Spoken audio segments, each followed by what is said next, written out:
Everyone. Thank you all for coming along, and welcome you to the 5th meeting of the Social Security Committee of 2017. Can I remind everyone to turn off their mobile phones? They do interfere with the sound system. Agenda item 1 is decisions on taking business in private. Item 5 and item 6. Does the committee agree with taking these items in private? Yes. Thank you. Agenda item 2 is the citizens' income.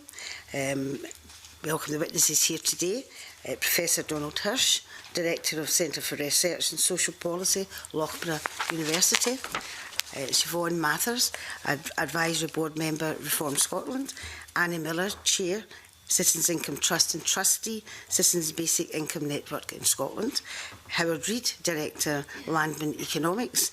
And Anthony Painter, Action and Research Centre, RSA. To say thank you very much for coming along today, and thank you very much for your submissions. Very, very interesting reading. And I'm sure the committee will have plenty of questions to ask. Could I perhaps start off just by asking you all a general question regarding, we've got pilot scheme, we've got trial, we've got experiment, different names. What, in your opinion, would be the difficulties that we in the Scottish Parliament would face if we were introducing a basic income in a Scottish context? So, Mr. Painter, do you want to go first? Thank you very much for the opportunity to speak to you this morning.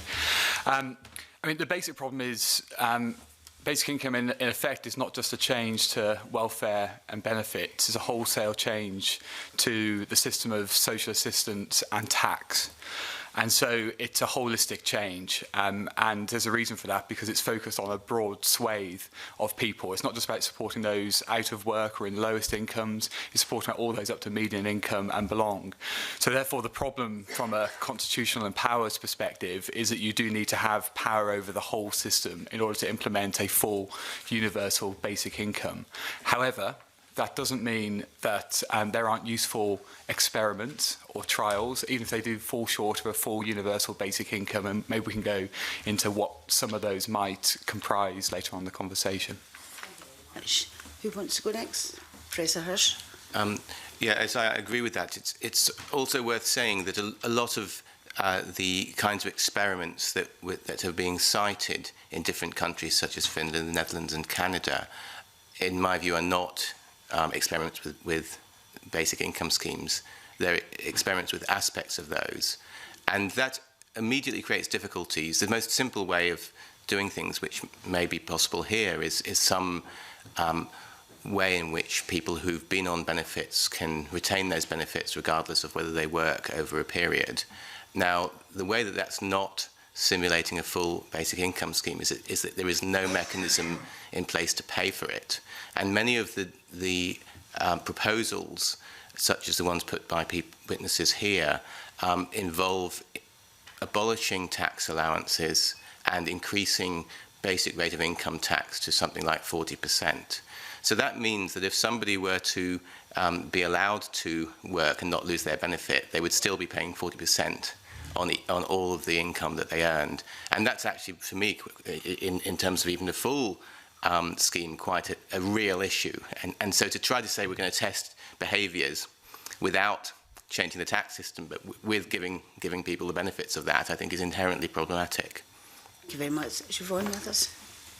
Yeah, when we looked at this, we started looking at it from a Scottish perspective, and it soon became clear that it was really quite difficult to run the numbers on just a Scottish perspective, even with the new devolved powers. It's easier to potentially do pilots, and very encouraged that both Fife and Glasgow are looking at doing pilots, but it's easier to potentially do the pilots than it would be to actually roll out a wholesale change. And we're very aware that even the pilots would depend on cooperation with the Department of Work and Pensions. Very much.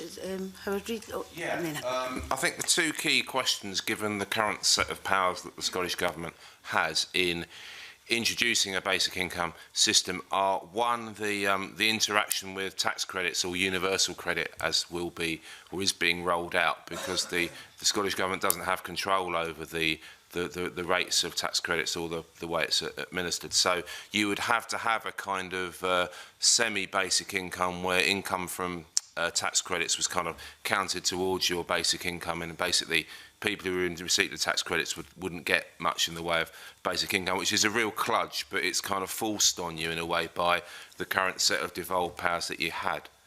If you had more devolved powers, you'd be able to introduce the system more easily. The other issue on the tax side, in terms of financing it, is that most of the proposals I've seen, and I think Donald mentioned this, involve abolishing the personal allowance for income tax, or at least restricting it. And as I understand it, the Scottish Government doesn't currently have the power to do that. And so what you'd have to do instead is have kind of a bigger increase in the basic rate of income tax above the personal allowance to compensate, which isn't ideal because of the high marginal rates. But I don't think, given your current set of powers, there isn't much any other way you could really do it, I think.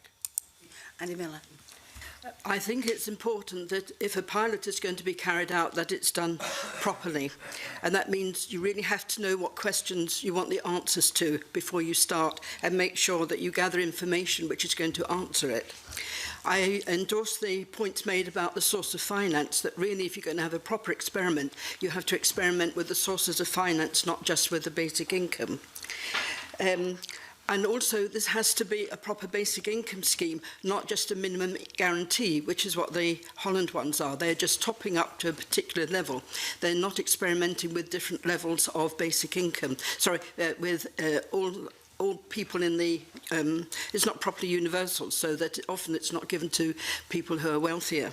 And also, one ought to experiment with different levels of basic income so that you can see what the effect is of different levels, not just one minimum level.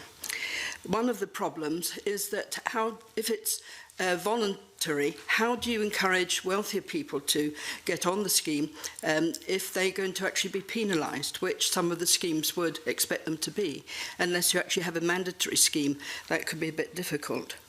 And finally, when the pilot is finished, the people who've enjoyed the experience of the basic income are going to have to come off, and so they're going to need support in doing this. I think that you need support at the beginning and the end, because to begin with you have to explain to them what it's about, what you're hoping to find out, so that they really understand it and take it on to themselves, they embrace it. But coming off is also important, because people could then feel quite deprived of it afterwards. Much. Alison? Yes, thank you, Convener. Good morning. I'd like to ask, obviously, a basic income I think it would require a shift in attitude, certainly from some people more than others. And perhaps, Mr. Reid, in your report, An Idea Whose Time Has Come, you state, while the current punitive model starts by believing the worst in people, that they're lazy and feckless, a UBI is based on a belief in the best of people, that they want to and can contribute in a huge variety of ways and will flourish into so much more than worker ants and turbo consumers. I'd like to hear from you, perhaps the others, about how a citizen's income would enable people to participate more fully in society, to contribute in ways that perhaps they can't at the moment. Yeah, certainly. Well, the main point is that the current, well, in theory, the current social security or welfare regime is designed to encourage people to work where they can, and is in theory designed to deliver kind of an acceptable level of support for people who can't work. Now, in practice, especially given the current sanctions regime, which DWP is, which the government gets DWP to implement, it doesn't really do that, and a lot of people get kind of thrown off benefit for no real reason, just because they attended an appointment 5 minutes late or whatever. And I mean, the film I, Daniel Blake is very good on showing the kind of sadistic nature of the current system. What I think basic income gives us a chance to do is to move away from all that and say we're going to pay everybody a certain amount of money. Might not be a huge amount of money if as you initially phase in the system, but it gives you a chance to kind of and there's no strings attached to that. and it gives you a chance to, you know, if you want to try a hand at setting up a business, or you want to pursue caring activities, artistic activities, all kinds of things. I mean, it wouldn't be a big enough sum to completely set most people free from the, you know, the need to kind of carry on looking for work to sort of top up your incomes. But it would give people some means of kind of unshackling themselves, at least to a limited extent, from this kind of worker ant model, as I think we called it in the report that I did with Stuart Lansley for Compass. And it's just the possibility of doing that, I think, is really quite exciting. And I mean, if you look at the overall distribution of national income in the UK, politicians seem to have focused on the idea that nobody should get something for nothing and everybody should have to kind of work for all the income they receive. But in fact, only about 50% or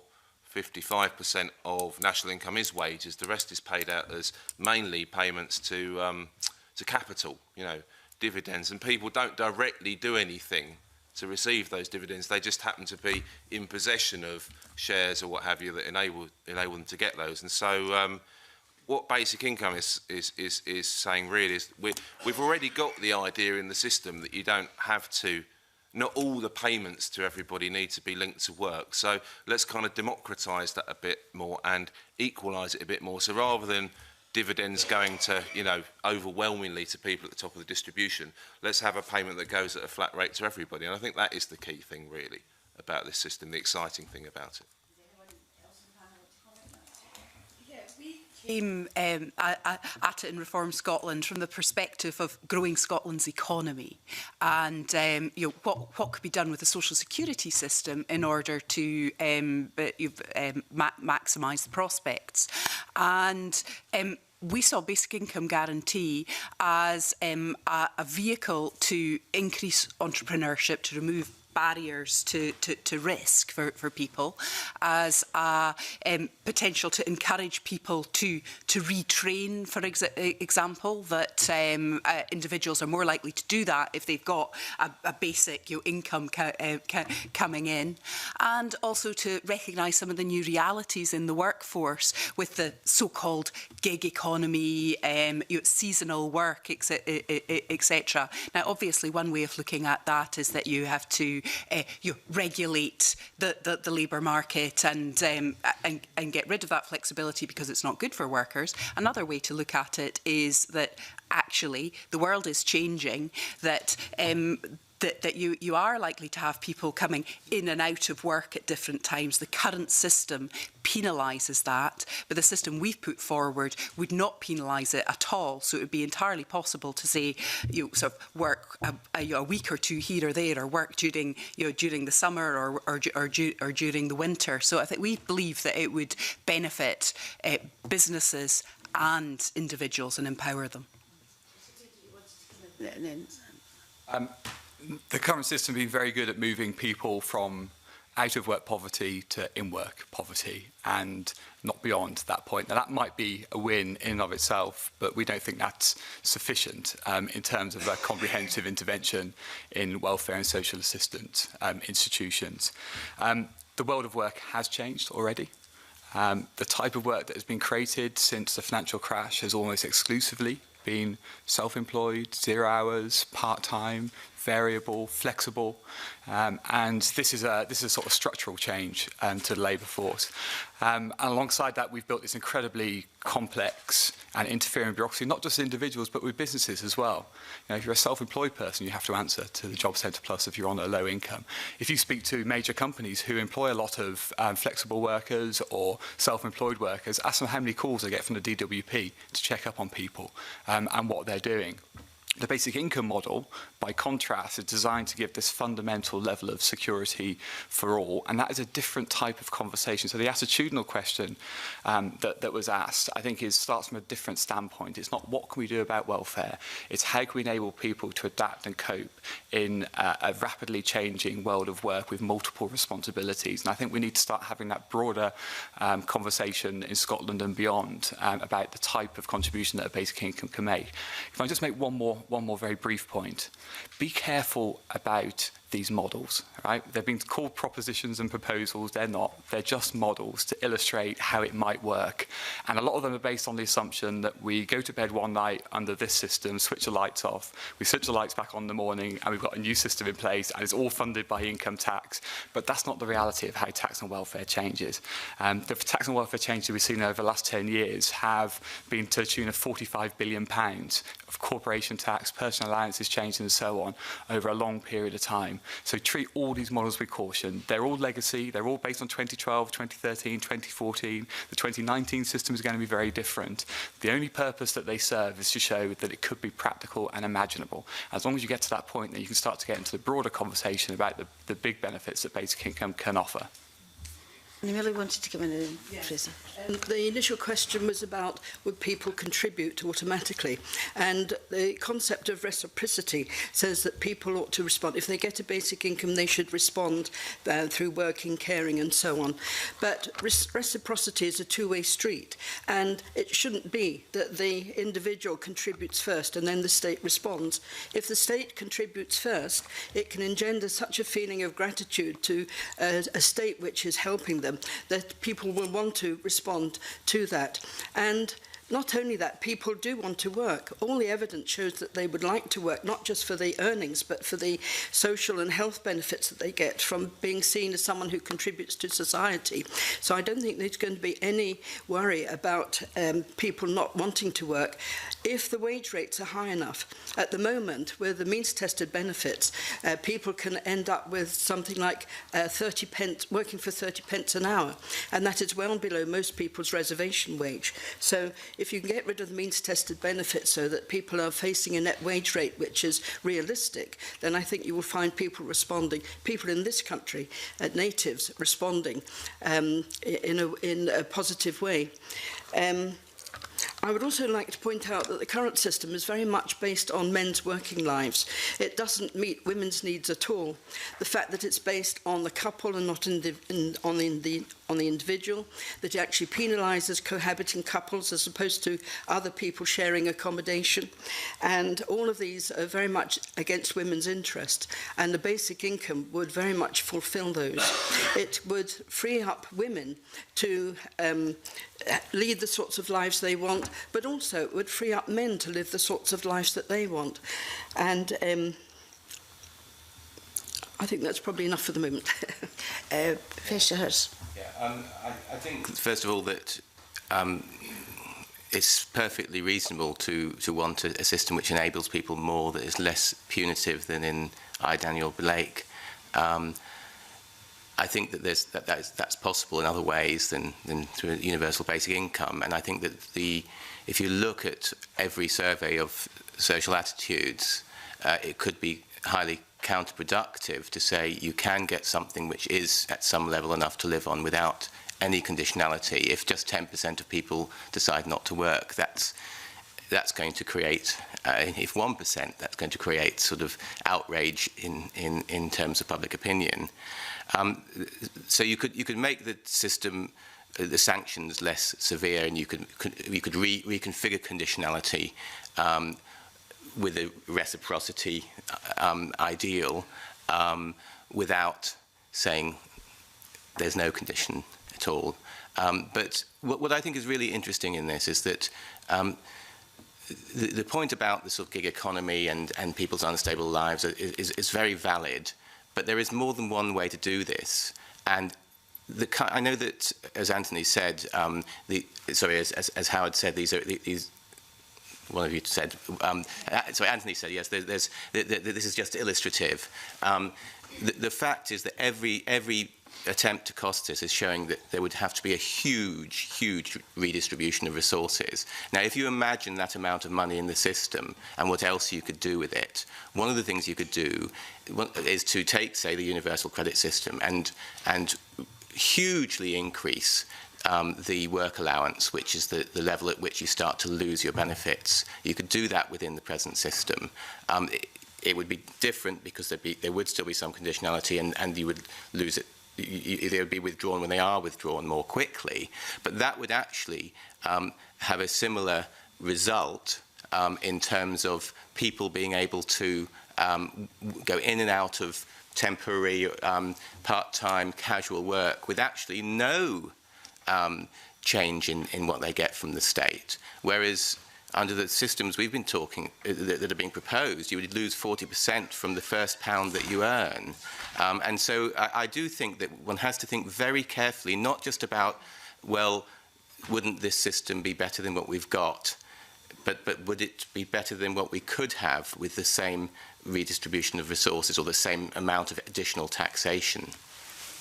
Ruth Maguire, did you want to come in on that? Just a very quick supplementary, Convener. It was just in terms of people reducing their hours for caring responsibilities. And at the moment, there is a disproportionate number of women who are caring for children or family members. I'd just be interested to hear the panel's reflections on whether they think there would be a reduction of women in the workforce under universal income. Annie Miller, sorry. I think that with the basic income, you're going to have redistribution in many ways. You're going to have a redistribution from paid work to unpaid work, but it allows men to take those opportunities as well. That you could get a reduction in the standard working week, and it could be easier for couples to share the care work and the paid work. And I see it being a very refreshing and rejuvenating period when it happens. Okay. Lord Mathers, do you want to come in on that one? Yeah, I think that there's a book due out this week by a Dutchman which suggests that some form of basic income could actually redistribute work over lifetime. And so you could have people working fewer hours but for longer. So if you work 20, 30 hours a week in your, sort of in your 30s, 40s maybe when you've got children, but then you're actually working for longer. And there is evidence to show that actually a lot of people want to continue working for longer, but that the current system disincentivises it, that you're either retired or you're working too hard. So I think that looking at it from that point of view, that basic income could have that effect of redistributing for both genders. And I would concur with what Annie Miller says, that it could actually make things easier for both men and women and make things more equal. Mr. Painter, you wanted to come in and then... Very brief point. I think that's entirely right. Work could be distributed more flexibly. And of course, part of the rules of the game are things like carers' allowances. You have to care for a certain amount a week in order to get the carers' allowance. You wouldn't have to do that on a basic income. Actually, you might be able to work a couple of days a week without penalty. So the point is, it would be up to you how much you work. Now, of course, there are deeper structural issues at play here. And societally, we have to have those conversations as well. This is not the only conversation in town. Ferguson, did you want to come in the back of that? Just on a few points, if I may, Convener. Obviously, we're speaking in a very conceptual manner this morning, and I thought that was very interesting what Professor Hurt said about you could think at other models and considering costs. But I just wanted to pick up on a few points. First one, Siobhan Mithers, your points about expanding the workforce that came through in previous answers and also in the written submission, very interesting to me, and I wondered if there are any other elements to that you would like to expand on, because that is perhaps contrary to some of the other perspectives on this issue, that it might contract the workforce. And secondly, if I may, Anthony Painter, you spoke in other material that the RSA has produced that you've been part of. You've talked about how it has the potential of a basic income has the potential to create greater security, simplicity, and freedom. And the freedom to you touched on creativity earlier, and please do expand on that if there's more you'd like to say. But also the freedom to make more of a difference, and whether if you could maybe expand on how individuals having more time could allow them to contribute more, perhaps on a social basis as well as an economic one. And I think I'll leave it at that just now. Thank you. Who wants to come in first? Well, I think your first question was directly addressed to me about expanding the workforce. And I think it comes down to your view of human nature. I perhaps have a more optimistic view of human nature. And I think that actually people do want to work, that they want to be a valued part of society. And we believe that, that a basic income could actually up participation rates in the workforce, and when it comes down to our overall view of trying to grow Scotland's economy. And one of the things that we do need to do is to grow participation in that workforce. We believe that the system that we've put forward, and I think that we've admitted that all of the actual models are just models and they're conceptual. The one that we've used is actually based on the Greens citizens' income model. Who knows what it would actually look like at the end of the day, but one of the things that it fundamentally would have to do is to change that marginal tax rate problem. And so if you have a basic income that people can work for 10 hours a week, 20, 30, 40 hours a week, and that they would not be penalised for it. And one of the problems at the moment is that as soon as you take on a job at a low rate, that it's just not worth your while. So it's about a fundamental optimistic view of human nature, and the state being an enabler for people to live fulfilling lives.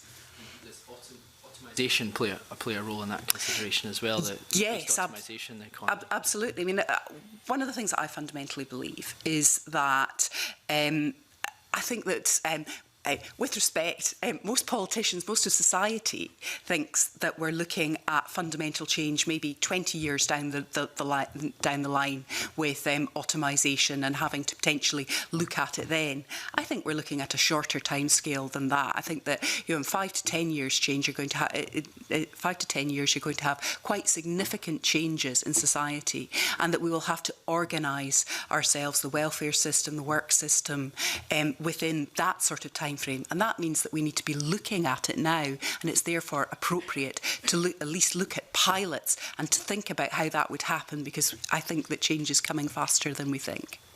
Mr. Payne, you wanted to come in on that particular point? So, in answer to your question about creativity, I mean, our strong conviction, I think it's backed up by research, is security and creativity go hand in hand. Right? In order to take a risk like setting up a business, trying a new idea, you have to have an ability not to fall right to the ground. There has to be something catching you in case you fall. And that's why we find, for example, self-employed people are more likely to have wealth and assets behind them, even if their incomes are low, because they've been able to take that chance. So basic income doesn't sort of transform things in this regard, but it gives you just a bit of a wedge of freedom, that allows you to have the security to create and try things out. The broader question about caring and contribution in society, I think, is an absolutely critical one. And why I think basic income is different is because it would be for a different purpose, right? The universal credit, and you can tinker with work allowances and marginal deduction rates and all these things. It is still just, digits on a pay slip. It doesn't have a lot of meaning other than the bit of a supplement to your cash, and that's kind of what it is. Basic income, you'd look to construct a story and narrative and communication about what it was for. It would be for a purpose. This is to support you to make a wide range of contributions. Economists call something like the flypaper effect. That if you purpose a cash sum for a particular end, then it's very likely that people use it for that end. So you have to have a conversation about basic income and what it's for. And one of the things you would say is it is to help you make the range of contributions, caring, setting up a business, working, and you would set up a whole series of social and civic institutions actually in and around that. So it's not just basic income alone. We have enormous care needs as a society, not just disabilities and mental health, but obviously an ageing society as well, which we have to have a very deep thought about how we care for those in need as society ages. It's not all going to be the state that does it. The state does have to put its hands in its pockets a bit more. Collectively, we have to invest more in social care, but we're going to have to take more responsibility ourselves as well. So what are the things that we can do alongside a basic income to facilitate that sort of caring so we can meet our collective needs as a society? So creativity, caring and security together. Anna Miller, you wanted to come in on that one? Just to follow up something I think Donald said, that most of the schemes put forward get rid of the personal allowance completely, but this doesn't have to be so. One could have a smaller personal allowance. At the moment, the personal allowance, every time it increases those on the highest tax rates more than anybody else. It's progressive. I'd also like to point out that about a generation ago, it used to be married women who helped to provide the support in the community for caring, not just for their own children, but generally. And now, because they are mainly at work, it's the elderly people. If you look at elderly people's lives, they are the ones who are doing the social activities, supporting the community. I myself have a basic income. It's called a pension, and I'm working harder now than I have for many years. So we don't all just give up and shrivel. And about the work situation, first of all, if you have a decent basic income, which is higher than the current job seekers allowance, for instance, then if it's in a multi-deprived area, it's going to inject a whole lot of income into that area, and it could regenerate it. And then you'll find that businesses move in and people will set up their own businesses and so on. So it could have a really transformative effect. And we have to recognise that if you do have a basic income, wage rates are going to change. That nice jobs, the wage rates will fall. Nasty jobs, the wage rates will have to increase. There's going to be a change there. And having the financial security, that is probably the most important aspect of this. Giving people financial security and giving them some control over their own lives are the two most important aspects. And as said before, it's going to help self-employed people. It's going to help small businesses because they will have some security which they don't get at the moment. Workers' cooperatives who have difficulty getting loans from banks will have that sort of security. You could find a whole lot of regeneration in the economy happening as a result of this. Alison Johnson, it was your question originally, and both were subs. Did you want to come back in? Because I know that Polly Meatley wanted to come in with My second question really was how a citizen's income might be a response to some of the challenges around the zero-hour contract, automation and so on. And I think the panel have all touched on that, Convener. Thank you. Polly Meatley, did you want to come in on that specific there? Well, I do have a question. Oh, you're skipping the queue. All right, fine. No. It's Mark Griffin. Okay, thanks, Convener. There seem to be a broad range of supportive voices for basic income right across the political spectrum, from left to right, and I would say there have been different motivations across that spectrum as well, and perhaps would like to hear what your own personal view is of the issue that a citizen's income solves. Because for a lot of different people that issue is different.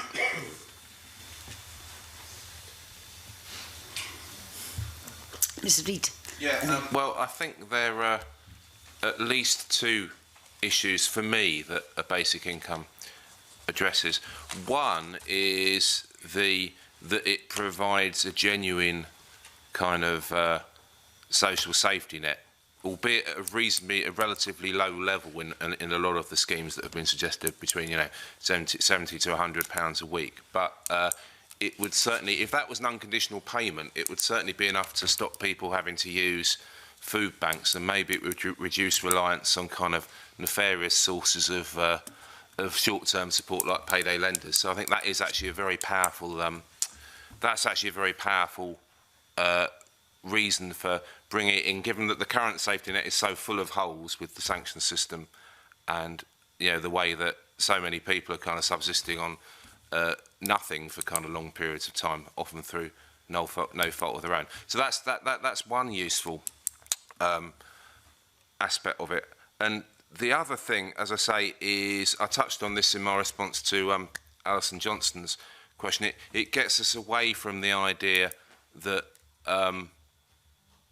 all there is to a kind of working age person's existence is this kind of drudgery of labour and existence as a worker ant, where you have to take any kind of low-paid job that's going just to survive, and in many cases not enough to survive. As Anthony said, in-work poverty is an increasing problem in the modern economy, and citizens' income, I think, starts to move us away from that and starts to move us towards a different conception of what life should be about. So they're the kind of two main things I think that are exciting for me. As you say, there are a range of voices calling for citizens' income across the political spectrum. Some of the voices further out on the right, like the Adam Smith Institute, for example, I'm suspicious of, because I believe that they are advocating citizens' income as an excuse to destroy the current welfare state.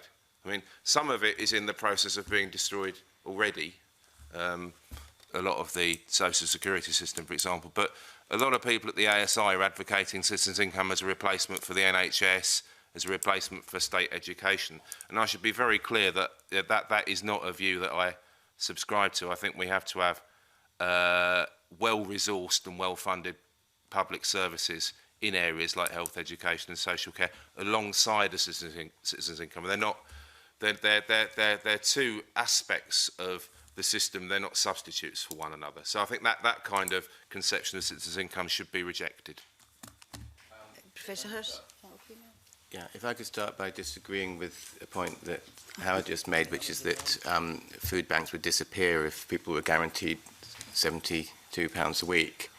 I think a lot of people who go to food banks do so not because they've been sanctioned, but because the inadequacies of our present safety net, which ends them in debt, and they might not have any income this week. Yeah, and it's an important point because of what's behind the question, which is that the left and the right have different ideas about this. I mean, we tend to focus a lot, because it's so difficult to do the numbers, on sort of structural issues, how we should restructure things.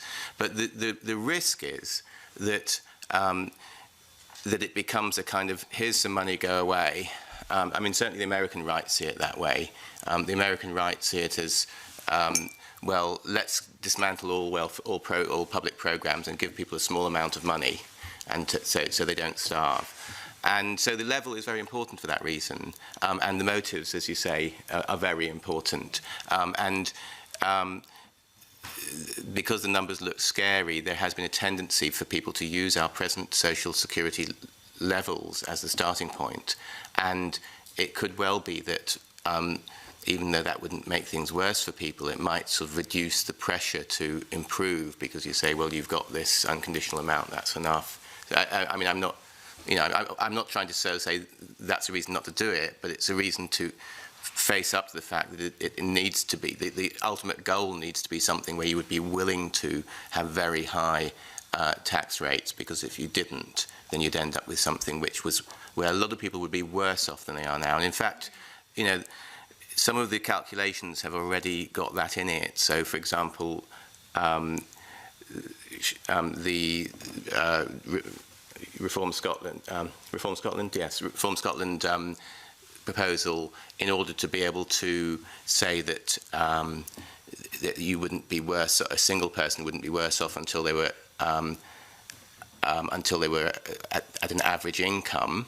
It sort of sets the rate at £100 for a single person.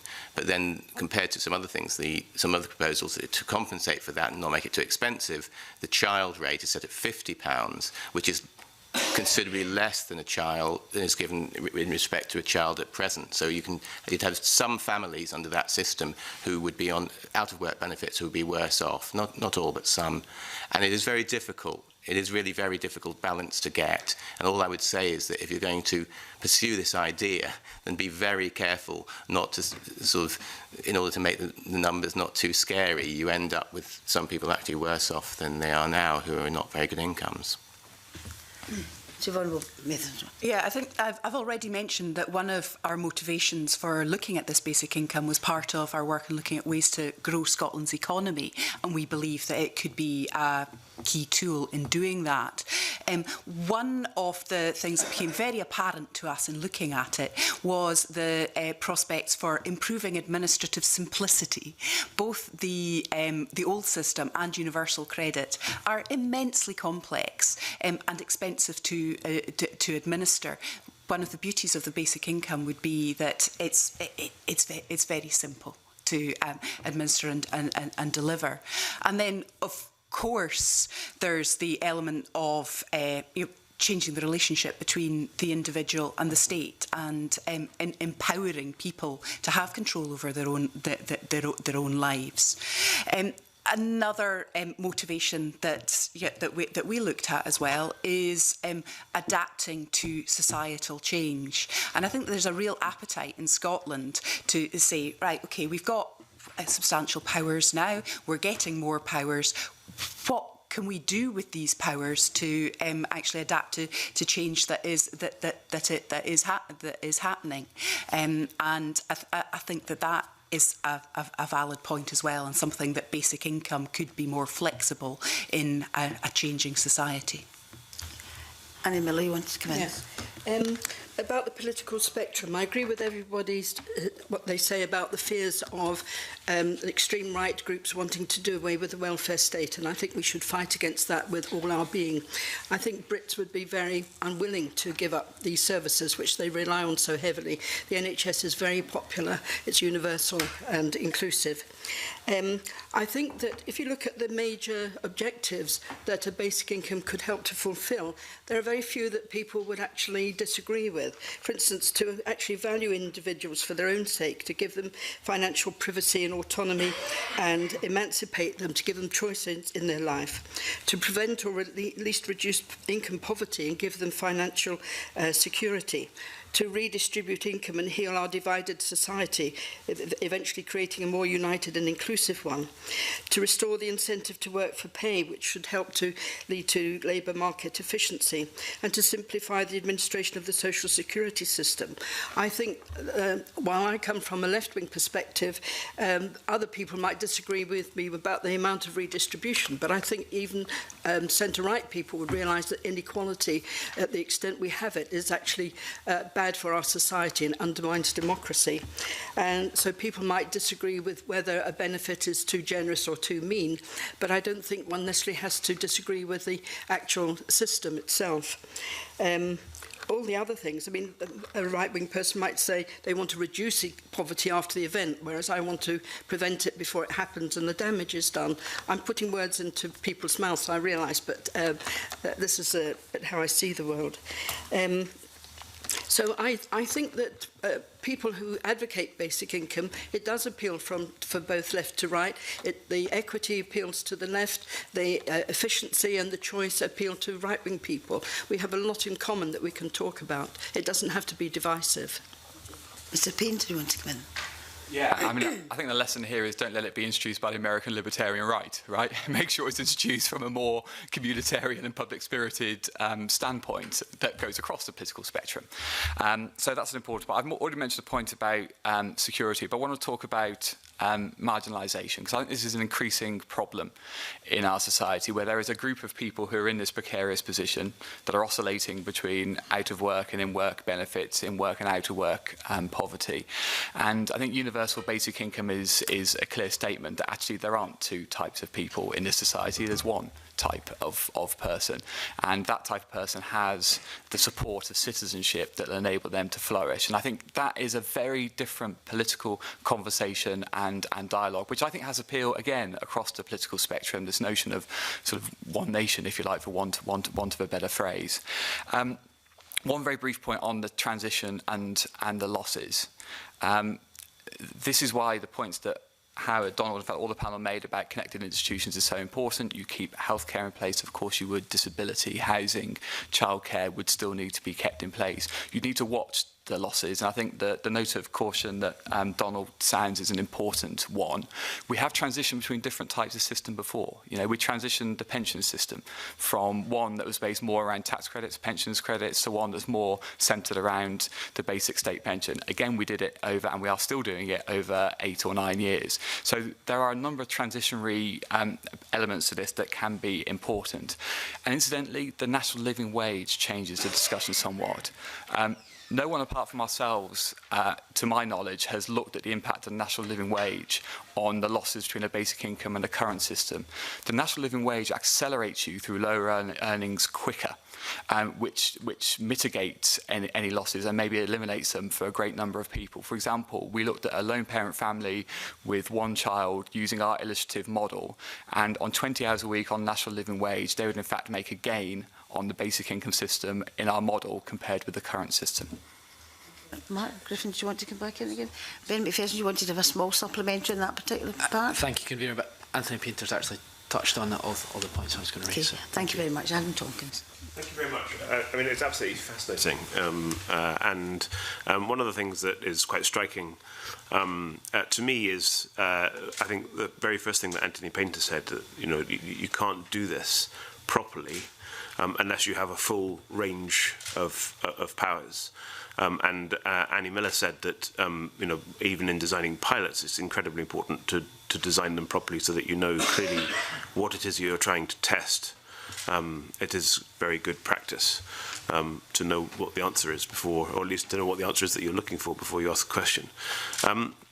So with that in mind, one of the areas of this I find most foggy is exactly what's going on in Fife and in Glasgow by way of pilot projects. Because, you know, if we in the Scottish Parliament don't have all of the powers to implement this across Scotland, then surely local authorities in Scotland don't have the powers to implement it across the piece either. So can the panel help us understand exactly what is and is not being piloted in Fife and or in Glasgow? Are they two experiments looking at the same thing? Are they two different experiments looking at different things? What kind of state of readiness are they in? I mean, I think we all know that these experiments are underway or about to become underway, but I don't think any of us knows, certainly I don't know, anything about the content that is likely to be poured into them. So anything you can do just to kind of peel away some of the layers of the fog and help us understand that a little bit more clearly would be very helpful.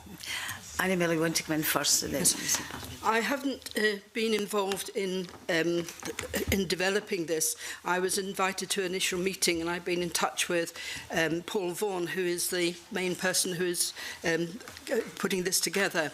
I spoke to him recently, and he said that it's a long-term project. It's still very much early days, and they have to make contact with the DWP, HMRC, the Treasury, the Scottish Government, and they have to get these players in place before they can go ahead. Paul is trying to, for the Fife pilot, is trying to get a prospectus ready after the council elections, he said. So we're not at the stage of deciding what the levels will be or even what the questions are. There's still a lot of groundwork to do before we can get to that stage. I'm not sure. I imagine that Glasgow is in a similar situation. This is a long-term project. It can't just happen immediately. It would be early next year at the earliest it could start. Painter, you want to come in? Yeah, I mean, I think they're at the early stages of understanding the feasibility of an experiment. And in the paper I submitted to the committee, I distinguished between sort of experiment and pilots, and I think there's an important distinction there. They will need the support of this Parliament or the Scottish Government, I think, to do it properly. However, I think there are some clear questions that can be tested, hypotheses that can be tested through a Glasgow or Fife experiment. We can look at the impacts on participation in the labour market over a 2 or 3 year period. You could look at the impacts on health, mental health and family well-being, and there's a number of sort of connected measures that, for example, the pilots into universal credit have looked at, or and various other sort of interventions that have connected different data sets. I think you could look at how basic income would sit alongside other systems within the welfare state, such as disability and housing. And I think there is a way of bypassing the universal credit system, incidentally, and I've laid out how that might work in the paper that I've submitted.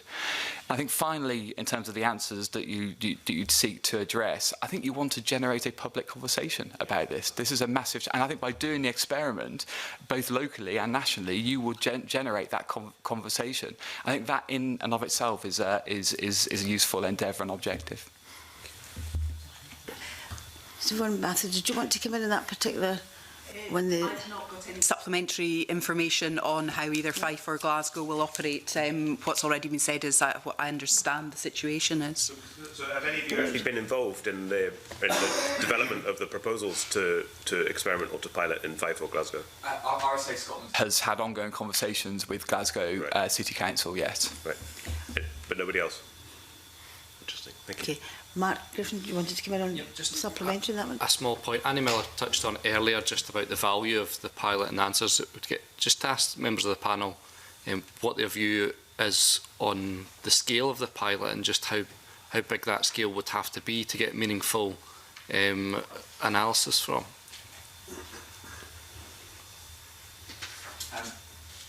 in preparation for this committee, we spoke with a whole range of people who are involved in experiments across the world currently. So we spoke with people closely involved with the Ontario pilot experiment, with the Oakland experiment in California. There's a Give Directly scheme that is currently operational in Kenya, and of course Finland as well, and a number of academic experts in and around that. And the sense was that you could get meaningful and statistically significant data on a sample size of participation of 1,000 plus.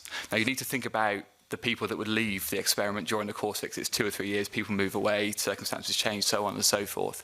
But as long as you can get that, you can test some of the measures and you'll get statistically significant results from that pilot. So you can do it at quite a small scale. Now, it doesn't say that you will then have an implementation-ready scheme of basic income at the end of that, but you will have been able to test some of the key benefits and criticisms of basic income through that process. No. Separately. Sorry about that. Gordon. Yes, thank you, Convener. I'm just wondering about some of the issues I think that were raised at the start, and the question of would this work, or what effect would a universal income scheme have on people's attitudes or conduct. If we look across Europe, there are other countries where the social inequality is perhaps not as great as in this country or in parts of the United Kingdom, but it's not necessarily because benefits paid out are higher, but then of course it's a much more complex picture because there's very different taxation structures, income tax, so there's so many factors play into that. And I'm just wondering, and I think this point was touched on by Professor Hirsch, so he may wish to respond, and perhaps others, but is it possible to know what effect having a universal income system will have on attitudes to work, willingness to work, other than making the general comments that it's not going to affect, lots of people will want to work regardless of the type of system that is set up, whether it's this type of system or a different type of system, without actually putting a system in place. And then how many years would one have to wait to say, is it working, or what effect is it having on people's attitudes? How is it functioning? Is it 5, 10, 15, 20 years? So the first question is it possible actually to know what impact this would have without actually implementing the system? Because models are a useful tool, but I think as already been touched on, they have their limitations. And second, what sort of time period would members of the panel envisage this would have to run for before we could say this is working or not working? So perhaps, first of all, Professor Hirsch. Well, I mean, what's being done in Finland is perhaps a useful thing to consider, which is that I believe 2,000 people who are already on benefits, I believe long-term benefits, not working, are being allowed to keep those benefits unconditionally for a period. I think it's 2 years. And what that sort of thing does is, I think it's useful, this distinction between experiment and pilot. I mean, it is an experiment. It is an experiment which tests one particular thing, and that particular thing is if you allow people to keep their benefits and they're already unemployed, will they do some work? In other words, is the thing which is holding them back from work something other than just the lack of suitable employment? And that's a useful thing to know. And I think that is a relatively straightforward thing to have an experiment about. But it is, as you're suggesting, only a part of the picture in at least 3 ways. One is that it only looks at what the effect is on people who are at present unemployed, rather than the people who are working perhaps alongside them who haven't been unemployed. So it's not a citizen's income, it's a benefit run on. In other words, it's for people who are already in a certain situation. A second is the point I made at the beginning, which is that it's quite difficult to simulate the actual tax regime that you will be under. And so, yes, it would in principle be possible, as Anne was suggesting, to actually say, well, this would cost this much, and therefore we're going to tax those people at this rate. I think that would be quite difficult to do in this circumstance. And the third one, which I think is a bigger philosophical point, which I think you're referring to, which is sort of how does it affect people's attitudes generally? Are you going to have an experiment that looks at the attitude of the public to the fact that people are getting this? And that is quite difficult when it isn't the whole system, it isn't a change in society. So I would be very cautious about thinking of these things in any way as a pilot of citizens' income, rather than as an experiment in one aspect, one particular narrow aspect, which is, are people being held back from doing casual work because it's so difficult to sort of move off benefits. And as I suggested at the beginning, there are other questions that could answer, which is, should you perhaps have a higher disregard of income within the present system? Yeah. I think you have to run to get reliable evidence on what a basic income would do to people's work decisions or their wider life choices more generally. You have to run a pilot. I don't think you can do it a priori because there are simply too many variables to this. Now, I'm somebody who works on micro-simulation models to show what the impact on work decisions of, say, increasing benefits in the existing system or cutting tax will be, but they are marginal changes. So you say we cut income tax from 20% to 19%. What's the impact on labour supply? When you're introducing a basic income, a completely different type of system, albeit one which may retain some elements of the existing system alongside it, it's very difficult to say a priori, well, impossible in my view to say a priori what the impacts will be. There is some evidence from programmes in other countries, but a lot of the evidence on actual basic income pilots is quite old. Many of the pilots were done in the 1970s, and I don't think it's very sensible to make judgments about the current Scottish labour market based on the labour market in the US in 1975, for example. I just don't think that's it's interesting work, but it's quite old now. So I think there has to be a pilot. It has to be, ideally you would have to kind of randomise people into the pilot so that you take an area and then some people would be randomly selected to receive basic income and other people wouldn't. That gives rise to certain issues. If you've got a couple, you'd probably have to randomise them both in, because otherwise you're not modelling something that would exist in the actual system if it was rolled out fully. You wouldn't have a system where, the husband got a basic income and the wife didn't, for example. So you'd have to have it'd have to be a kind of controlled randomisation in that sense. And the sample size, as Anthony says, you can get meaningful statistics off a sample size of 1,000.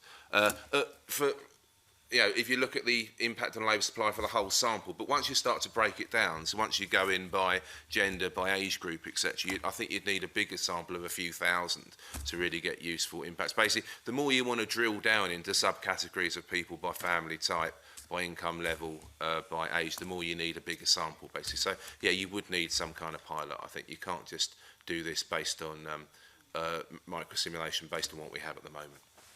Mr. Payne, do you want to come in then?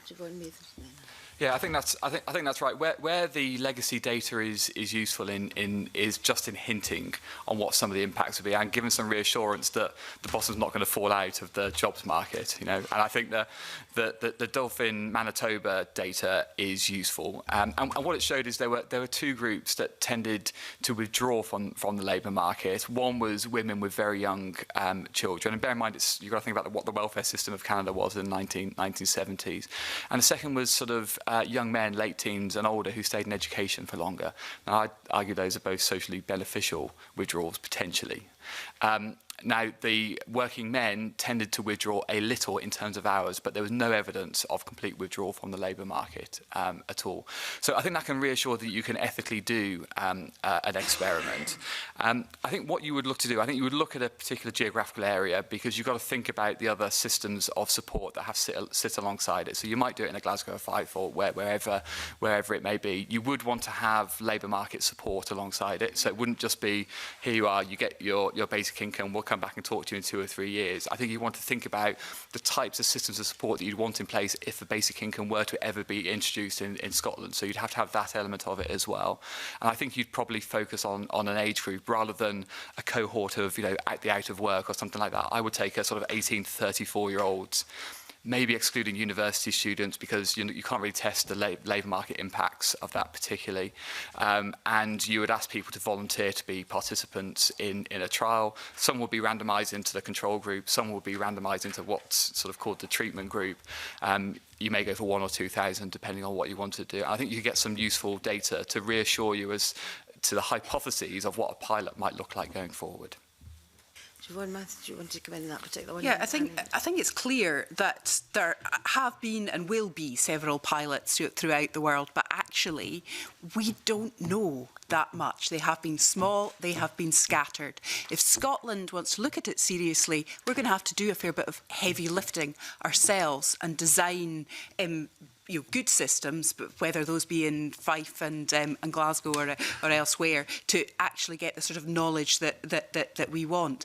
I totally accept what's being said about statistical models and numbers, etc. And yes, on 1,000 over 2 or 3 years, there are some things it will tell us, but actually potentially 2 to 3 years isn't long enough to have lasting sort of behavioural and attitudinal changes. We can't necessarily test everything in a model that we would do, but I think the core point I would make is we have to actually look at it in Scotland ourselves in the here and now, rather than relying on data from other countries some time ago. Annie Miller. Yeah. I would say that 2 years is probably the optimum amount. Our colleague Guy Standing, who is involved in 2 pilots in Namibia and in India, warns that after 2 years the team gets fatigued. It also delays when you can get the results, and 2 years is sufficient to get results. One of the problems in our society is that people may want to work, but are there the jobs for them? And we find people applying for jobs, and it may be 1 in 100 that gets. So we mustn't just think of the labour supply, but think of labour demand as well. But the current system doesn't really cope with the unemployment system. If you've got people on 0 hours contract, are they employed or unemployed? Do they get benefit or not? And a basic income system would cope with any future system. We don't know whether automation is going to completely get rid of jobs or just have jobs for high-skilled people. And the basic income scheme would cope with any eventuality far better than the current system. But also I'd like to emphasise that we shouldn't just be looking at labour supply issues. There are other issues about poverty, about health, about women's independence. At the moment, the current system penalises couples by giving them less than other people sharing accommodation get.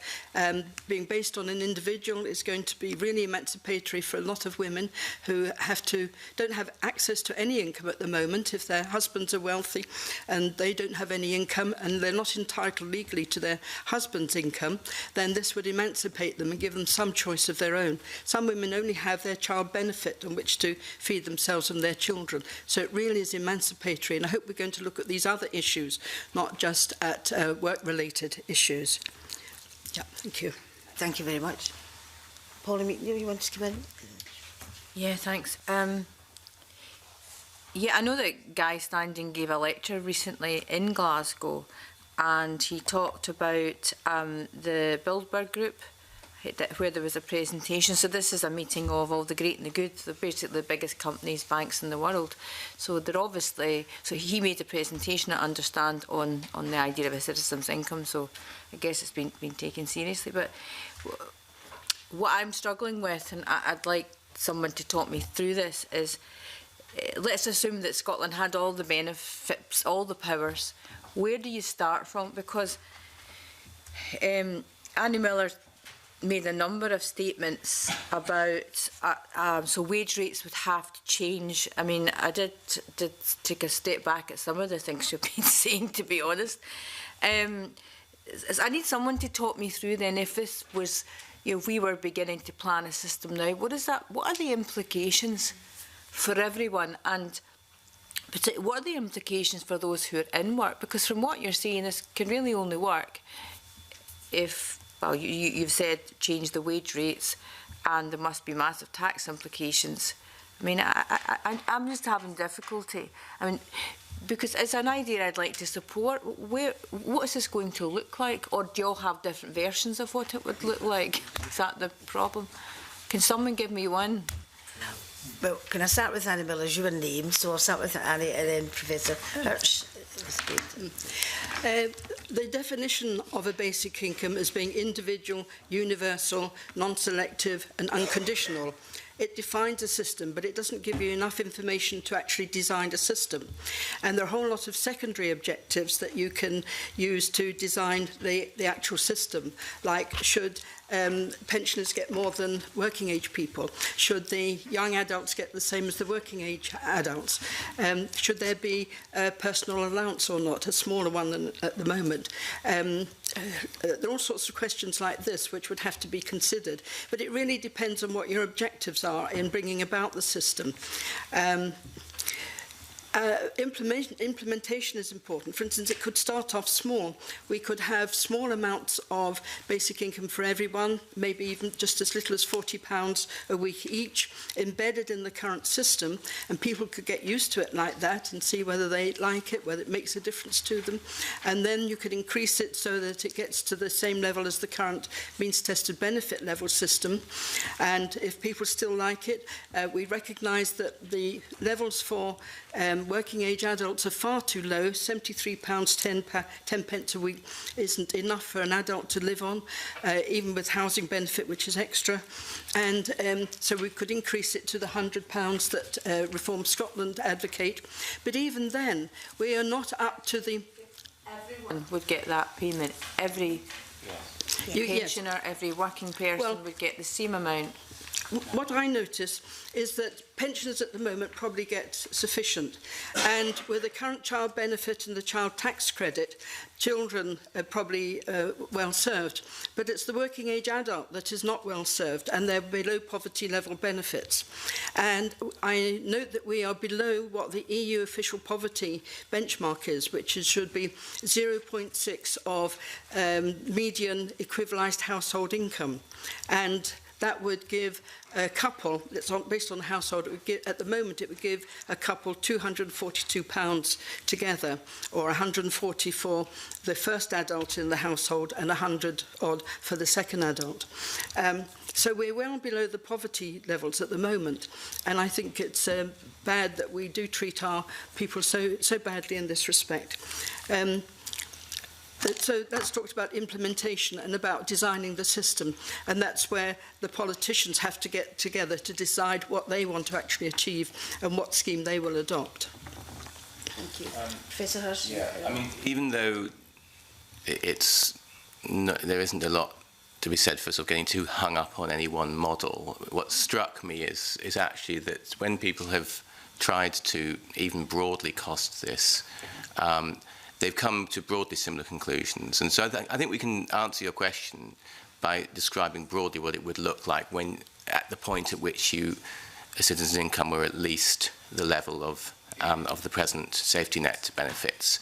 And yes, you could start with a smaller amount, but since the idea is to reduce means testing and to create simplification, having an additional very small thing doesn't really do that. You need to think about where it is you're heading for. And I think that the broad characteristics of this, as everybody's described, is first of all, yes, everybody would get this unconditional payment, and then broadly speaking, you'd raise that money through income tax, with national insurance and income tax being merged.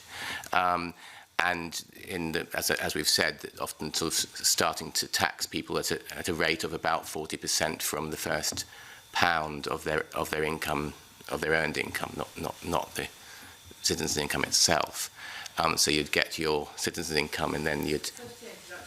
Is the starting point for introducing a citizen's income is that even if you started at the level of a safety net, if you like, of what everyone, or the top rate of benefits, is that to implement it you would start with merging national insurance and tax, and and introduce a rate of 40%. In broad terms, I'm struck by how many versions come to broadly that conclusion. So that you'd get your if you were a single person, you get your £72 a week, and then for the first pound that you earned, you'd pay 40p on it, and you'd continue to pay 40%. And then when you got to the higher rate, you'd be paying 60% because the proposals to finance this also involve abolishing, continuing to pay the national insurance rate. At the moment, you pay 42% when you're at the high rate tax because you pay 40 plus a reduced national insurance rate. That would go up to 60% because you wouldn't have the reduced one. So I think that in describing what these models are setting out in the papers, you have to confront three things which would look very different, and you have to sort of get public buy-in to this. The first thing is no conditionality. You get this come what may. The second is higher visible marginal rates of tax. Now, people who are coming off benefits or tax credits at the moment can, for a short period, for a tranche of income, have very high marginal rates of tax. But it would be more explicit that you'd go from a 20% plus 12 national insurance to a flat rate 40, but without the allowance. And then to a much higher one, 60% or so, once you get above about 40,000 a year. So the second thing is that people would have to accept that, which would look very different. And the third thing is that, of course, you can talk a lot about winners and losers, but a lot of this would be paid for by people who were better off.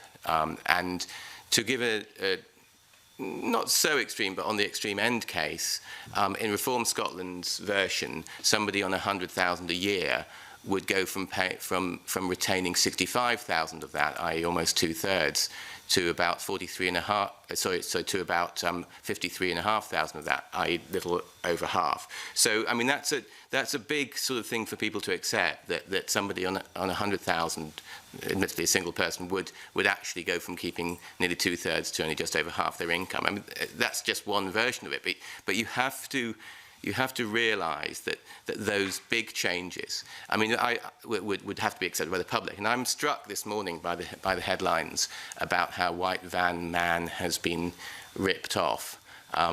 White Van Man is a self-employed person apparently, who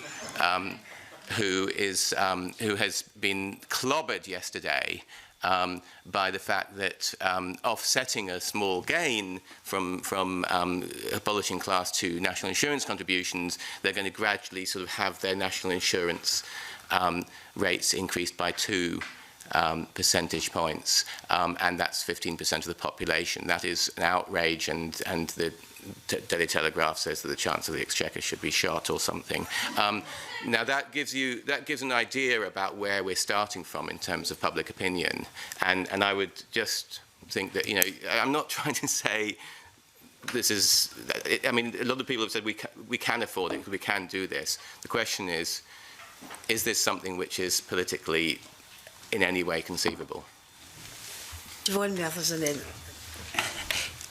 Yes, when we sat down to look at it, and I wrote this paper with Reform Scotland with James Mackenzie, who's a Green, and we decided to actually use a green model rather than reinventing the wheel. We're not absolutely hung up on the precise details of it. We're a long way away from any system actually coming to fruition, but we thought that model was actually as good as any as a demonstrator. What it does in its simplicity is it doesn't address pensions. We thought about including pensions in it, and there is an argument to look at it holistically. We've done separate work on pensions and have thought about maybe trying to combine that work at some point to look at it. But as it stands, it's for the working age population.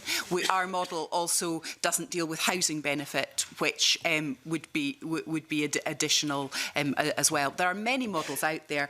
As Professor Hirsch has said, a lot of them are really quite similar. I'm not hung up on one or another. You can argue about it.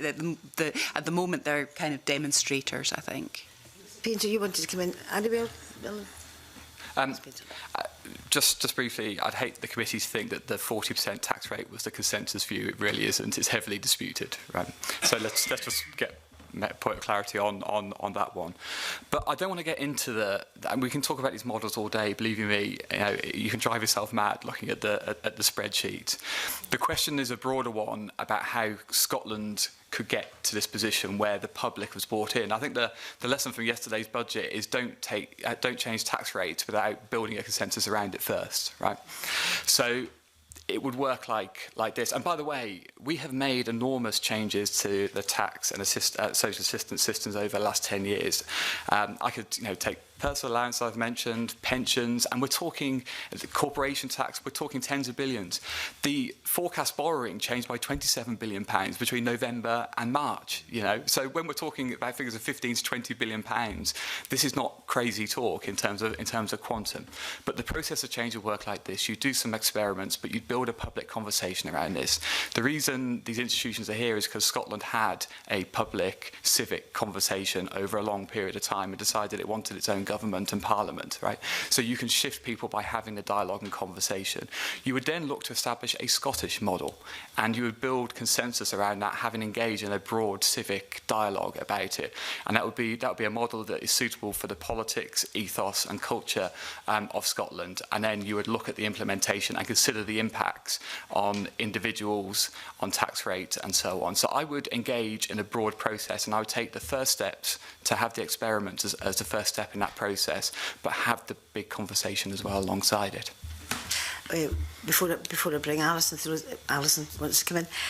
One thing that has struck me, yes, there are all different types of models, and you've all explained about the different economics of it, but nobody has ever mentioned the money that you could save by having a basic income.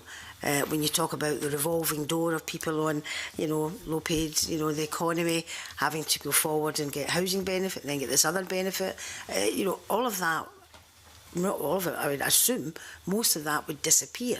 So therefore you would be savings there in that particular respect, that you wouldn't have people having to turn up, fill in forms constantly, go back to work, then fill in forms when the 0-hour contract is finished, that type of thing. It would be interesting if anyone has done anything at all on the knock-on effect of the money that you could save if you change the social security system as we have it or know it just now. So I would say that the administrative simplicity of a basic income was one of the attractions to us, and we do mention that in our paper as a potential saving. It's rather difficult to quantify it, though. But I think that we have identified that there is a gap between what is spent on social security now and what basic income would cost, and that part of that gap could be filled by simplifying the administration of it. Howard, did you want to come in? Yeah. I think it's the case actually that most of the kind of models of basic income that I've seen do take into account the fact that means-tested benefits could be reduced, if not eliminated. In some of the more ambitious basic income proposals, a lot of the means-tested benefit and tax credit system is just scrapped entirely. In the more kind of modest basic income, where it's kind of at JSA level or whatever, you reduce expenditure on means-tested benefits, but you don't normally get rid of it. And I think there is some administrative saving, although the administrative costs of the social security system actually are fairly low as a proportion of the whole thing. So there is some saving there. Obviously, there's less saving if you're still continuing to run benefits alongside it. And with most other benefits and with most basic income schemes, you need to carry on running something like disability living allowance. You need to run childcare support, and you need to run housing benefit. I've not yet seen a convincing basic income model that can get rid of housing benefits, simply because the disparities in housing costs for different people are just so big that if you had to pay a basic income sufficient so that everybody had enough money to afford to rent quality housing, you just wouldn't be able to do it. The sums involved would be so gigantic, they just overwhelm the system. So I think most of the models I've seen have taken savings from reduced benefit payments and some other areas into consideration, but it's still a big gross cost at the end of the day that needs to be funded by tax increases. Annie Miller, you wanted to come in? Yes. I think we're pretty well all agreed that eventually we're going to have to merge the income tax and national insurance systems and reduce the personal allowance, if not get rid of it altogether, which will create a lot more income revenue. But there are also other tax expenditures, which are the tax benefits enjoyed by taxpayers. And one of the most unfair ones is the fact that people can contribute to registered pension schemes and put up to £40,000 out of their earnings into these, and they will get relief at the top rate, which would be 45%. And so they can get a free gift every year of £18,000, while not every old person gets a decent pension. That seems to me to be grossly unfair. But one could look at a whole lot of other tax expenditures, and the amount of these is almost the same order of magnitude as the amount spent on the social security system. And I think if these were examined and asked, are these in the public interest? And if they're not, then they're phased out. If they are, there could be other ways of paying for them, which are not hidden within the tax system, but made more explicit through some sort of donation system. Then that might help. But can I also point out that although it looks as though the personal allowance is a reserved amount, I happened to meet my MP in my local supermarket, which happens to be Ian Murray MP, and I lamented the fact that the personal allowance was restricted and reserved, and he said, no, the Scottish Parliament could adjust the personal allowance by setting a zero rate and create a new band. Now, I don't know exactly how that works, but I suggest that you could consult him to find out how you could actually implement a basic income scheme that is viable at the moment. But I would exhort you to try and get more devolved powers, certainly over the whole of the income tax system, which includes these tax expenditures, and I think that then it might become viable. Thank you so much. I think we could ask that question when we meet with the Scottish Affairs Committee. I've got 3 members who want to come in as SUPs, but Professor Hirsch wanted to come in. Yeah, just on the specific point of administrative savings, I think I totally agree with what Howard has said. I believe that the amount from memory costed in by the Citizens Income Trust was of the order of 2 billion out of a 200 billion sort of bill, and it gives you an idea of how it's great to have the administrative savings. When you compare the total amounts that we're talking about, it is going to be small. But the other point is really important, which is that if you continue to have a means-tested housing benefit system, and you continue to have some kind of means-tested disability benefit system, because the additions on employment and support allowance are very important, then there is also the potential that you create new forms of complexity to replace others. And I'm afraid that every time we've tried to simplify things, we've often ended up doing that. Much. Alison Johnson, you want to come in a supplementary? Yeah, I think you're right, Professor Hirsch. We've heard in our evidence taking from Citizens Advice that they now have to set aside 90-minute appointments for people coming in with queries about universal credit, which was meant to simplify matters. I have the impression from the panel that 4 of the panel members would very much like to see trials put into place to understand the impacts, but Professor Hirsch, I think you're clearly more sceptical, but I wonder if you would agree that it would be worth trialling a citizen's income to understand better what the behavioural impacts and other impacts might be. I mean, you've said too that, well, you know, let's not obsess with going down this one road. Let's look at perhaps a higher disregard of income within the present system. But no one seems to be suggesting any of that. You know, where we are at the moment, we have a system which, you know, many of us hear from constituents on a regular basis that it prevents terrible difficulties. It's causing real poverty and hardship. And we're looking at basic income. No one seems to be suggesting, you know, the changes that you are. But I'd just like to understand if you would be open to trialling a citizen's income. Well, I think that you don't need my permission, first of all. Indeed. But I think that I do feel very positive about a lot of the ideas which are attached to this idea of citizens' income, such as not taking away your money as soon as you go out to work, and having less of this kind of punitive conditionality. And so I suppose what I'm suggesting is, yes, it would be good to have experiments which show what happens when you create those sorts of regimes. But the difficulty with calling it a citizen's income, if it's not, is that it creates an ambiguity about where you're going and what's really going on here. And I suppose what I'm suggesting is that if we really think that there's a case for giving people more freedoms and therefore creating more support for it, for a system, a social security system, then there's more than one way to do it. And so I suppose what I'm saying is that I think these experiments, whatever they're called, are maybe worthwhile to get information. What you do with that information is a different question. And I've expressed scepticism that the public would really buy into this idea of, for example, no conditionality. And the problem with if you set something up and say it's a citizen's thing, it's an experiment of having no conditionality. Just supposing, in this Finnish example, that 10% of people decide not to work because they think, well, this is okay. I can survive on what I've got, or even 2%.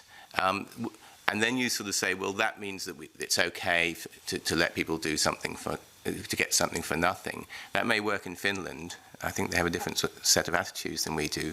But it could actually be counterproductive here to sort of try to suggest that people can get something for nothing, rather than have a system which says yes, people do have rights and responsibilities, and from the start sort of making those things clear, but also not seeming to give money to people who don't need it, but I know means testing has a bad name, but there are different ways of means testing, and if you had a very, very generous amount that you were allowing people to keep, and if they were getting to something like the minimum income standard, which my research calculates, before you started taking it away, and then you took it away quite quickly because you say, you basically don't need help from the state now. There's more than one way to do it, and I do think there are real risks in presenting it in a way that some people might react negatively to, such as saying you can get something for nothing. With a short supplementary. Thanks, Convener. Two questions again, if that's okay. Two short supplementaries. Yes, indeed. One practical, one theoretical. The practical was for Howard Reid. I noticed in your paper you said if conceptually an introduction of a scheme was to happen, that you would start an introduction at a relatively low level and work upwards from there. And I just wondered if you could comment further on that. And then secondly, on a more theoretical basis again, Anthony Painter, I thought it was very interesting the phrase you used about potential benefits for health, mental health and family well-being. And I wondered if we've talked about the potential cost saving from the welfare system, but also talked strongly about there would need to be a protection of public services, key public services like the NHS and education and others. Has there been any consideration around behavioural effect, poverty reduction, reduced pressure on people, that this would have a benefit in terms of savings on those core public services, for example, less demand for mental health services? And also, has there been consideration around, there's a lot of pressure on people in the modern age around their working practices, particularly in certain industries, individuals being overworked is a common theme. Is there a potential positive benefit on productivity as well as creativity? Thank you. Yeah. In terms of introducing the basic income at a lower level and then shifting up later, I mean, I came to the conclusion that this would probably be the only way to proceed after modelling. I did some kind of back-of-the-envelope calculations of the cost of a basic income paid at the minimum income standard level which is the level that kind of Donald's worked on, which is like, you know, where you're basically you're getting enough money to kind of meet all your basic needs, and it just looks so vastly expensive to do that at that level that it just seems to me that trying to introduce the basic income at that level will just be a non-starter politically, because it was just too much of a kind of shock to the system. Whereas introducing an adult level of between 70 and £100 a week, say, and say around 50 to 60 for children, and pensioners might be at the at the level of the current single rate pension. That's still expensive, but it's not so outrageously expensive that I just couldn't see it being done in one go. I think it is viable, albeit it's it's still a quite radical shift. The idea would be to get something like that in place, and then once if you could secure public acceptance for that kind of scheme, and if it bedded in, and people then, if people then became supportive of that, you could then kind of move the levels up more. It'd be easier to get to a kind of MIS standard or near a minimum income standard in 2 steps than 1. I think so. The first stage is introduce at a lower level and then shift up. So that was really my kind of rationale for saying that. Yeah. I'm probably one of the few people here who can remember the oil crisis of the early 1970s, when we had a 3-day week imposed on us. And productivity, I tried to find figures for this, but I seem to remember people saying productivity fell to about 90% with a 3-day week instead of 100% with a 5-day week. So I have no doubt that productivity could increase markedly. As to the National Health Service, I would expect there to be enormous benefits, because at the moment the stress that so many people are under with the precarity of their jobs, or the stress of claiming benefits and possibly being made getting sanctions and having no income, must have an enormously detrimental effect on their health. And I wonder to what extent that is affecting the increased demand on both GPs and on the National Health Service throughout the country, and that reducing this would help that. Wilkinson and Pickett of the Spirit Level of 2009 showed how countries which had a greater equality had benefits for everybody, not just the poorer people, in terms of mental health was improved, physical health, a whole range of social indicators were improved, and I think that these beneficial effects would be reflected if we had a basic income system here. Sir Peter, did you want to come in? Yeah, on the 2 specific questions. I mean, on the work and productivity piece, it's very difficult to observe low pay, high insecurity, high flexibility, and low productivity together and not think there might be some connection between them. Basic income, of course, affords you the ability to step away, which gives you some bargaining power, but also gives you some ability to retrain, for example, and gain greater skills which might have more value in the marketplace. The numbers haven't been done in the context of basic income, but I think it's an interesting area for investigation. And by the way, British social attitudes have started to pick up some really interesting changes in the world of work. The stress levels of those who are routine and semi-routine, as they call it, has massively increased over the last 10 years. So you're getting a situation where increasingly you have high pay stress for low pay work. And that is a marked change, as is feelings of insecurity, incidentally. So I think it's important to observe the changes that are happening alongside that.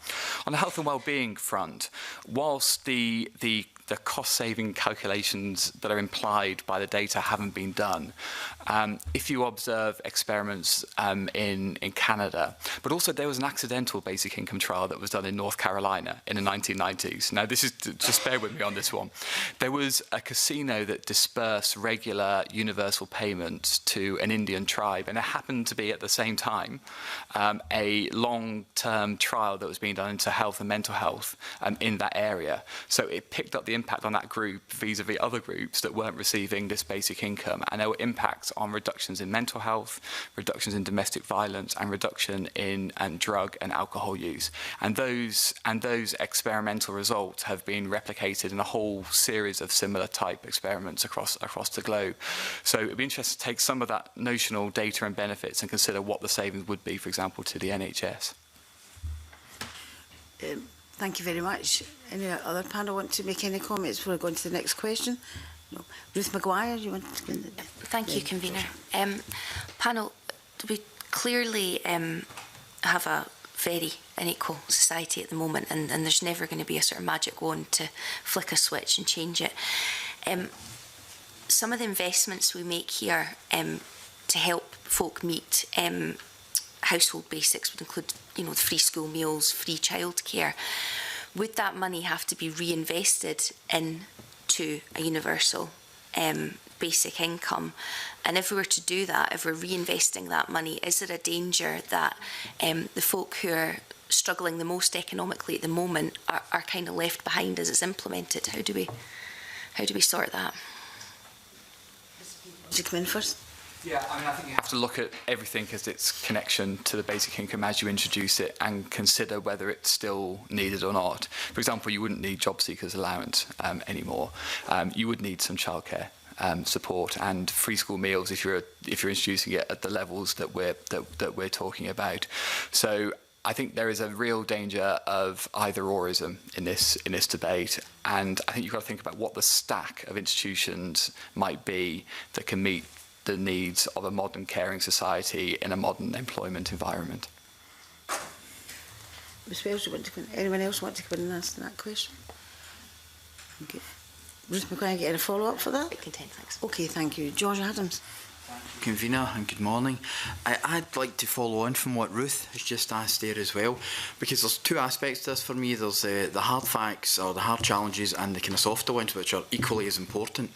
And the hard facts and challenge is the fact that you mentioned earlier on, if we're going to do this properly, if we're going to do this right, this place would need control of more powers at least in order to be able to deliver it, because we've already explained, I think, as part of your answer, Anthony, to Ruth, kind of hinted at that as well. And from what I'm hearing from Glasgow and Fife, the biggest challenge they're having, bear in mind this is just things I'm hearing through the grapevine, but the biggest challenges they're having is exactly what Annie Miller's saying, is working with the DWP, HMRC, everybody kind of looking after their own bit, and it being quite difficult. So would it not be the case that for us to do this properly, there would need to be a major change in the powers that we have in this Parliament to try and get it done properly? Because that was the every one of you said right at the start, if we do this, we need to do it properly.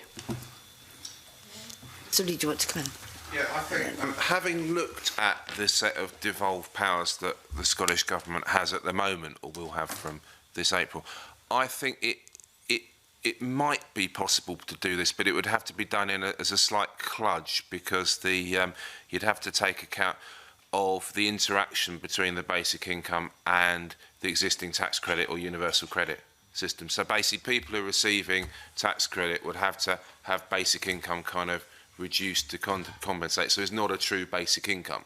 But if you look at your tax credit or universal credit entitlement plus the basic income paid by the Scottish Government, it would amount to similar levels to a basic income. One issue that when I read the briefing paper from Spice, they seem to think that the Scottish Government wouldn't necessarily have a power at the moment to introduce a new benefit for working age people.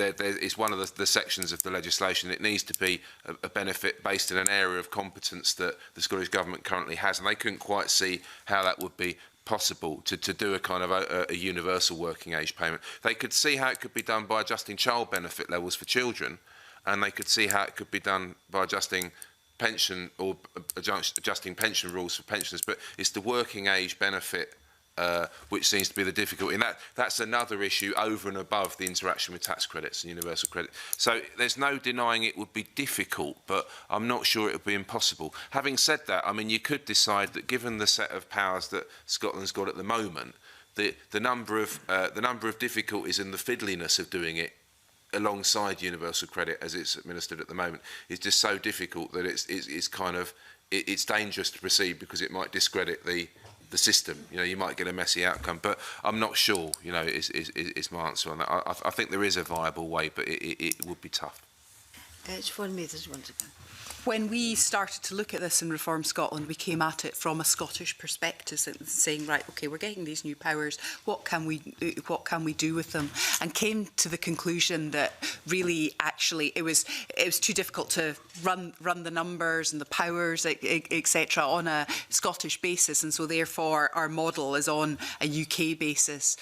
We could do a pilot currently, but I think it would be so fiddly and expensive to try and introduce it on the powers that we currently have. One of the simplifications that we've suggested in Reform Scotland, either at a UK level or at a Scottish level, is merging the activities of the DWP and HMRC, because at the moment that creates significant unnecessary complexity. Mr. Payne, did you want to come in? Just very. I think you can do the experiment as we've outlined in the paper. Let me sidestep the question slightly and say that there would, at the very least, have to be a negotiated cooperation between the Scottish Government and the DWP, Her Majesty's Treasury and the HMRC to make a full system work. Failing that, you would need a transfer of further devolved powers. Mr. Hirsch. Just following on from Howard's point about the fiddliness of it, I mean, this is one thing, one idea which, and this applies to any kind of partial solution. If it's fiddly, you've lost already, because the whole idea of it, the whole appeal of it is to be simple. And I was just trying to picture how this would work, that somebody would be getting they'd have to report to somebody else that they were getting universal credit, and then they would maybe retrospectively sort of withdraw your entitlements to the to the citizen's income, or withdraw part of it, and you can see how very quickly it could get very fiddly. And all I'm saying is there might be a way of not making it fiddly, but that is really, really important. And so the more that one body is in control of it, rather than trying to negotiate through lots of different things that are happening, the more chance you have of it having the appeal which is being claimed for it. Mr. Payne, you just want to come in. Really tiny point. I think there is a way of circumventing that. If we're talking about volunteers rather than people that are selected for an experiment, they could voluntarily not commit themselves not to claiming universal credit or tax credit, so they would be in a parallel system in effect. If they then subsequently started claiming it, as would be their right, then of course they would leave the experiment. Mr. Adams, do you want to come back in on? Question actually. Yes, sure. Of that.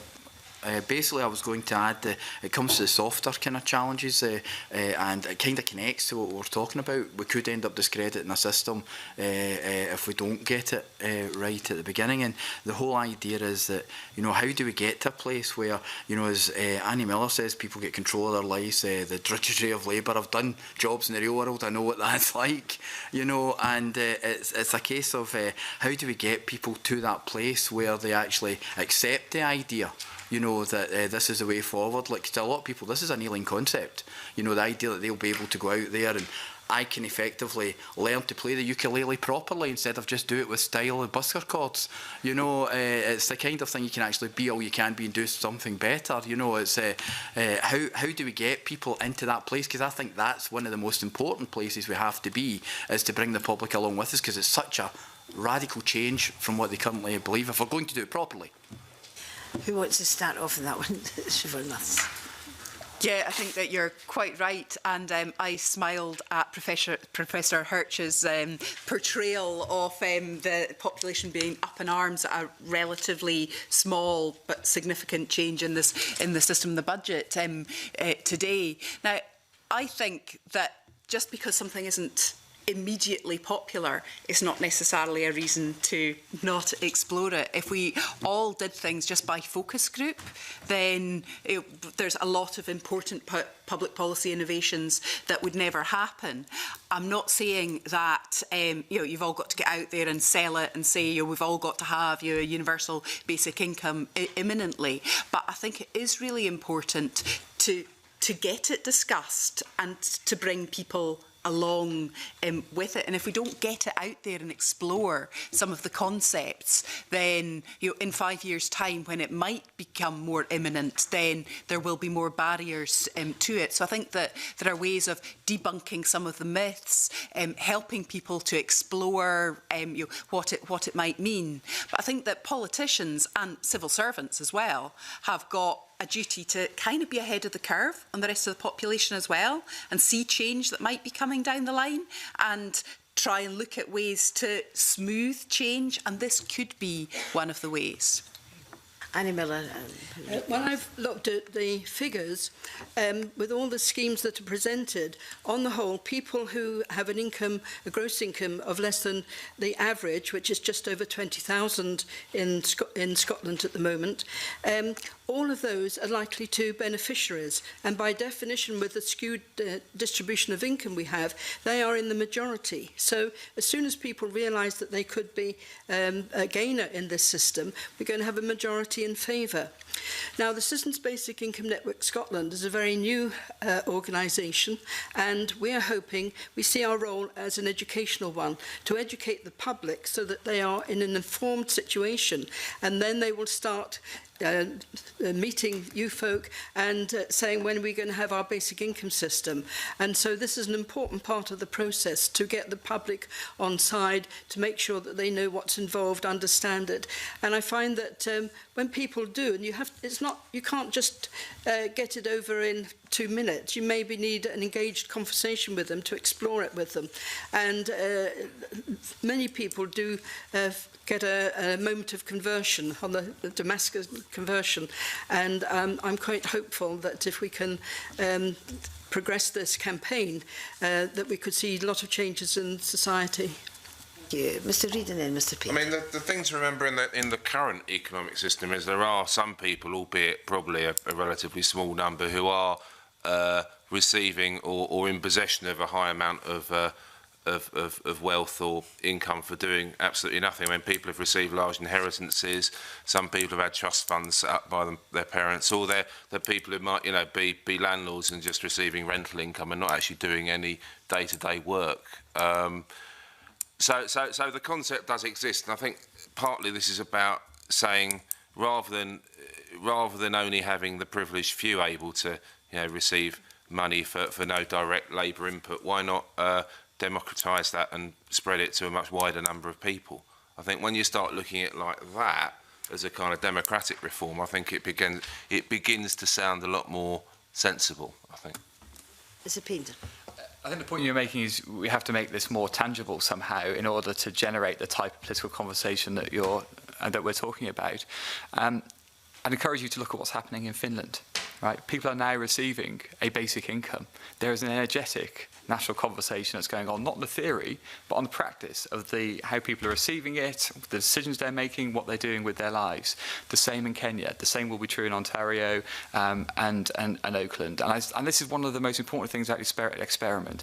And this is why I don't think it can just be a sort of technical experiment in social policy. It has to be part of a bigger national dialogue, because those voices that participate in the experiment will be critical for in our national culture to understand how it might be important to it. Thank you very much. Anyone any other questions to ask? Okay, Alison, then you can. Sorry.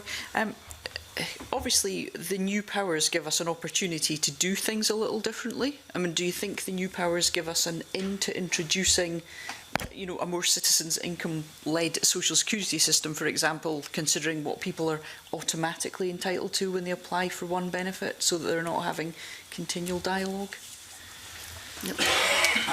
I think it gives you scope for experiment. We had a look at this, and this is just our understanding of it. I think you can start there. I think if you go very much beyond there on the current agreement that you have in this particular area, the risk is you end up in a sort of terrain that Howard and Professor Hirsch were talking about, where you're starting to compete against the tax credit system. And so you're almost spending money to compete against a system that's there. And I think that's right. Once you get into that territory, I think it's kind of very, very, very difficult. Yeah.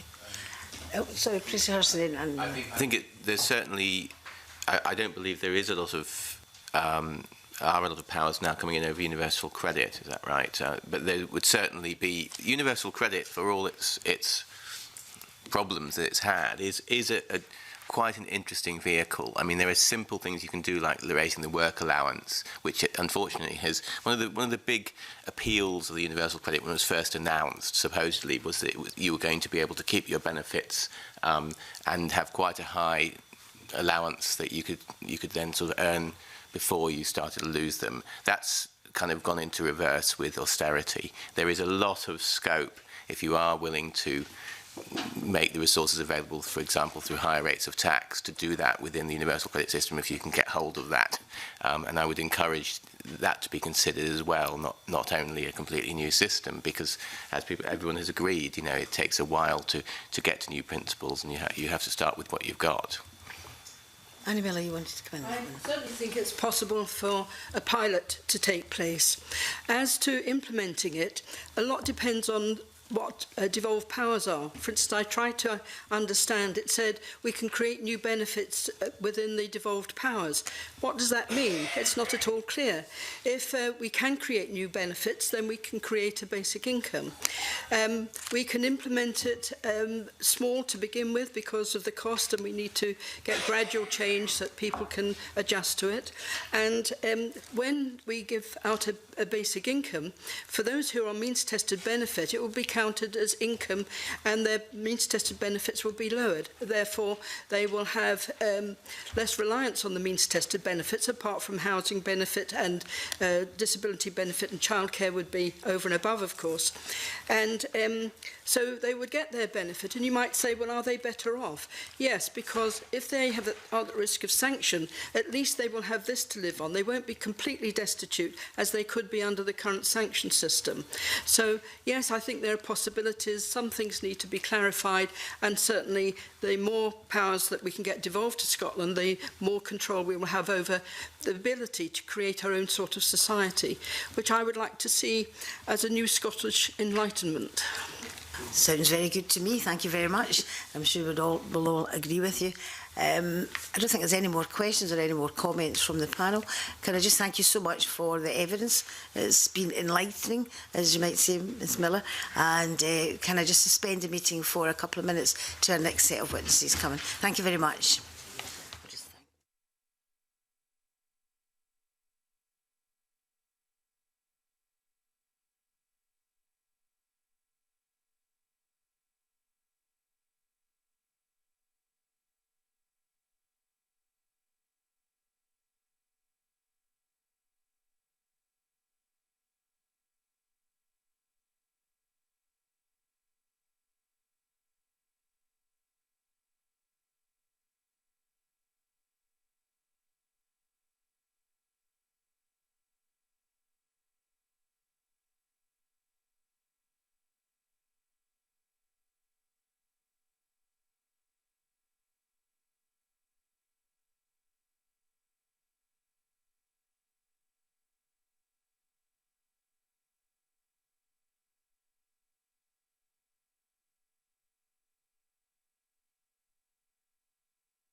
Welcome back to the meeting for our further agenda item 3, which is subordinate legislation.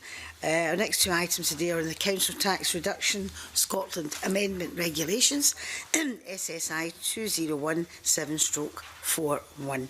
And we do have Scottish Government officials here today, Robin Haynes, Head of Council Tax, and David Sorensen, Statistician, Scottish Government. But before I introduce you to say a few words, Mr Haynes, I believe that Clerk Simon here, Simon Watkins, wished to give a small explanation into basically the council tax.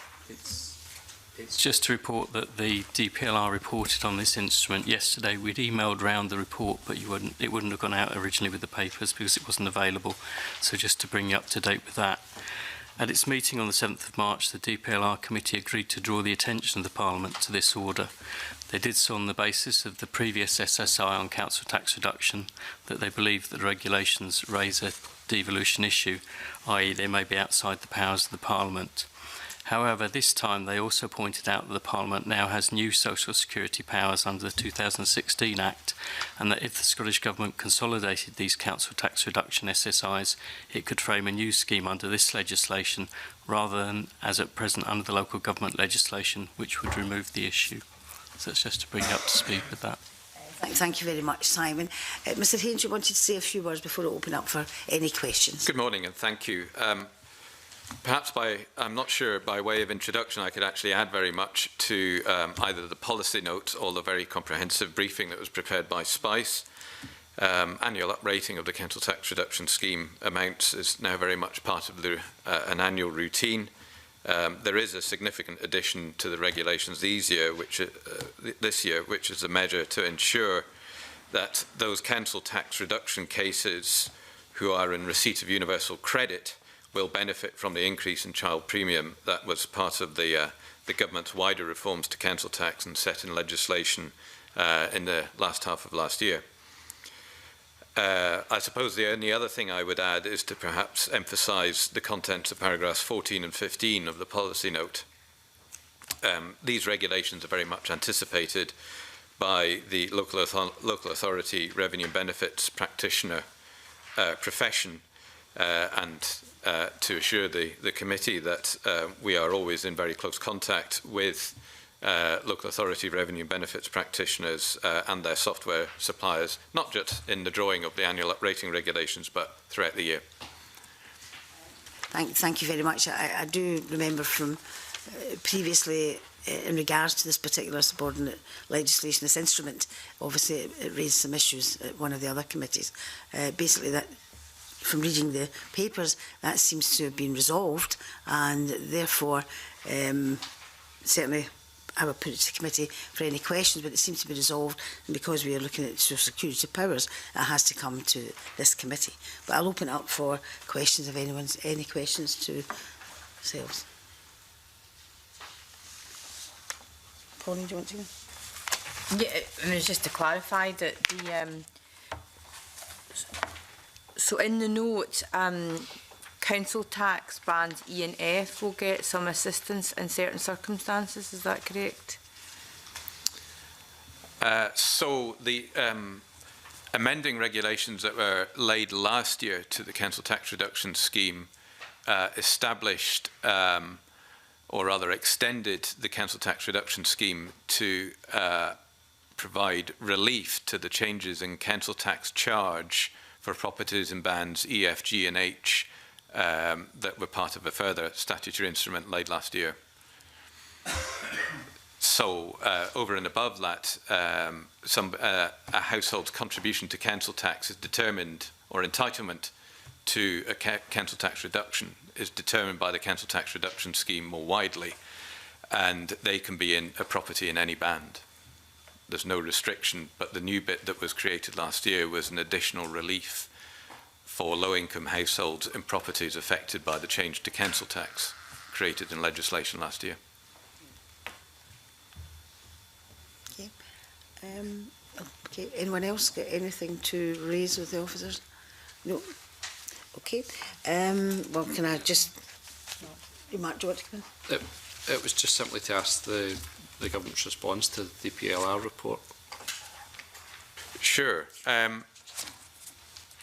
It won't be a surprise, I think, to committee members that the DPLRC came to this view. I think they've always held a wholly opposing view to the Scottish Government since the scheme was created back in 2012. By way of response, I might point to perhaps three things. Firstly, is to compare the council tax reduction scheme to the council tax benefit that it superseded.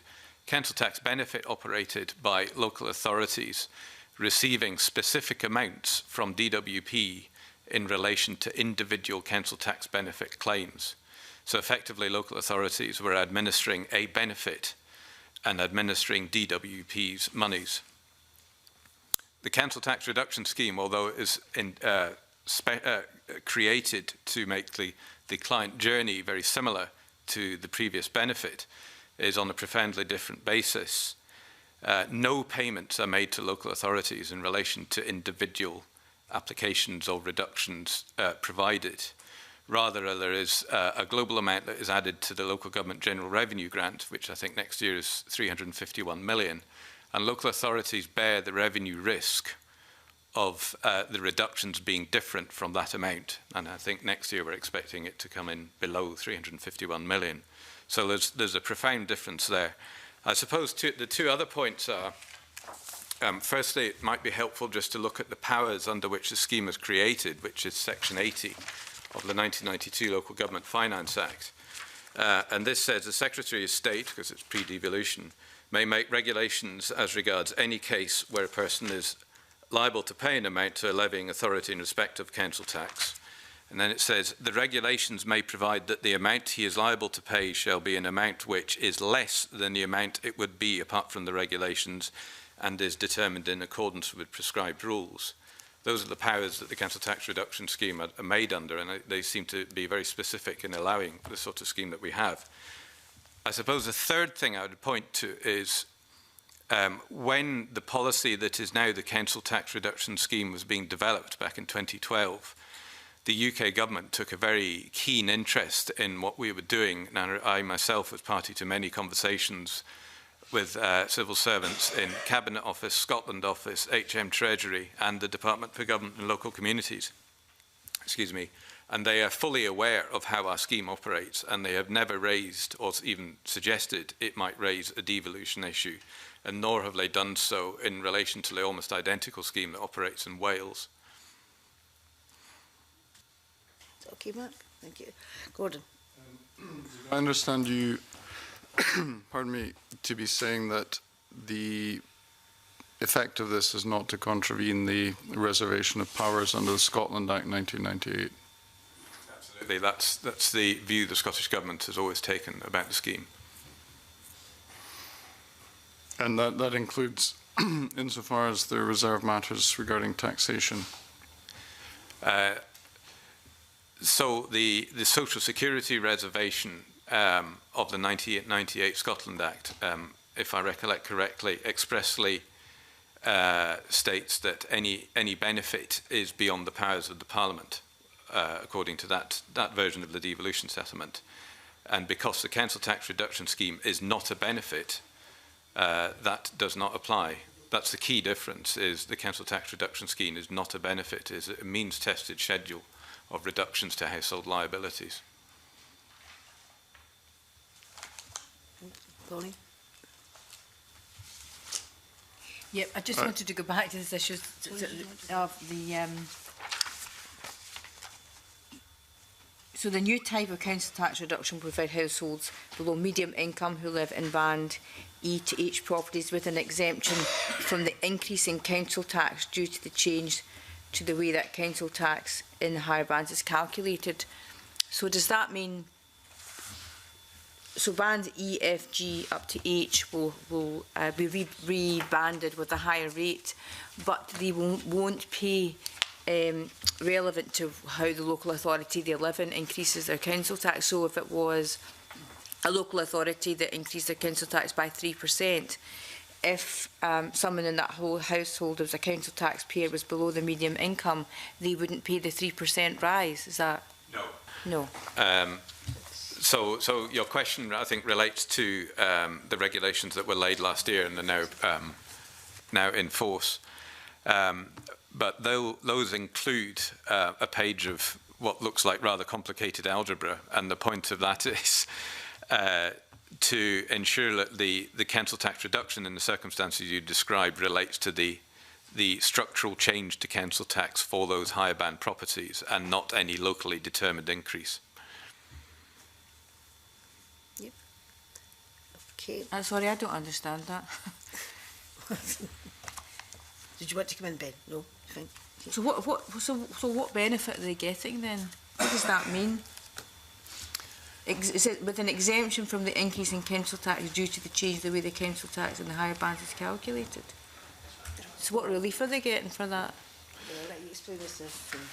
So the regulations that changed council tax last year changed the amount charged on properties in bands E, F, G and H.